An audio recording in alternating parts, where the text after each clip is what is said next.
What's up, guys? Welcome to my humble little corner of YouTube, the place where I review rackets to help you make an informed decision before buying a racket that you think will suit your playing style and perhaps even elevate your game a notch. Let's get right into it. Today I'm reviewing the Babolat Counter Viper 2026, and as always I will let my trusty AI colleague Rick tell you a little bit more about the different specs, technologies, and what changes they've made in this year's model. And then I will give you my honest opinion of this racket. The Babolat Counter Viper 2026 is built for advanced players who rely on control, patience, and smart decision-making rather than pure speed or aggression. It is known as the choice of Coquinito, which fits its identity as a tactical and control-oriented racket.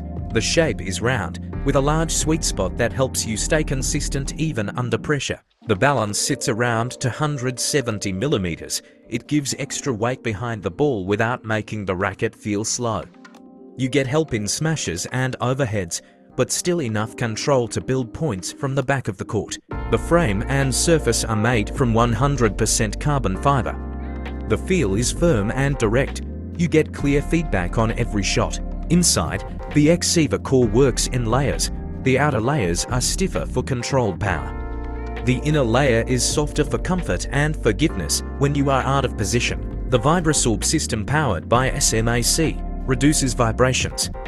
It makes the racket feel smoother and more comfortable over long matches. Compared to the 2025 version, the 2026 update is subtle. The structure is mostly the same, but the feel has been refined. The biggest change is comfort. The vibration dampening is slightly improved. The racket keeps its firm character, but feels less harsh over time. There are also small tweaks to the drilling pattern and internal structure. They are not dramatic, but they matter in play. The sweet spot feels a bit easier to access. Off-center hits feel more stable, with less twisting. This gives you more margin for error, especially when you are late, stretched, or under pressure. The 3D Spin Plus surface helps you generate spin more easily. It adds extra grip on the ball. The optimal hole pattern improves consistency across the face. It supports both control and energy transfer. The smart butt cap system is still included. It lets you adjust or remove the wrist strap. Overall, this is still a control-first racket. It is built for players who like to construct points and wait for the right moment. When the chance comes, it offers enough power to finish the point cleanly, without losing its calm and controlled feel. So Martin, let our viewers know your thoughts on this racket.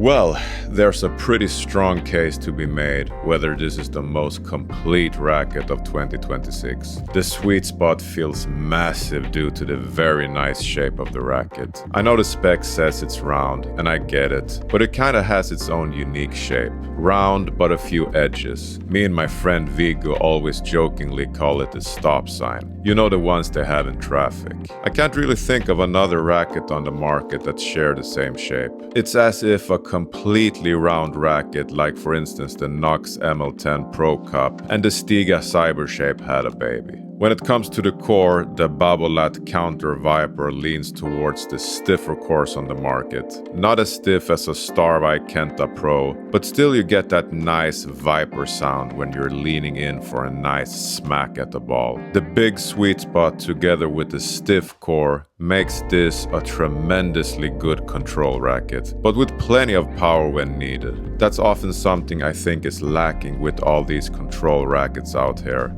The power. Not the case at all with the Counter Viper. I mean, it also has the high balance, giving you additional leverage in your smash. It's really hard for me to find some downsides with this racket. It also has the long handle, which I love. If I were to be very picky, I would say that it lacks the true rough 3D surface that some rackets on the market have. But as I said, that's being very picky. You can still generate a whole lot of spin with the rough surface on this racket. I gotta say though, although I think it is an amazing control racket, perhaps even the most complete racket on the market right now, I still have a few ones left in this category that I want to test before I can crown the winner. That being said, and don't get me wrong, I don't think this is a great option if you're new to the sport. The high balance and the stiff core are something that can be hard to handle if you haven't got your technique down yet, especially in defense. And also,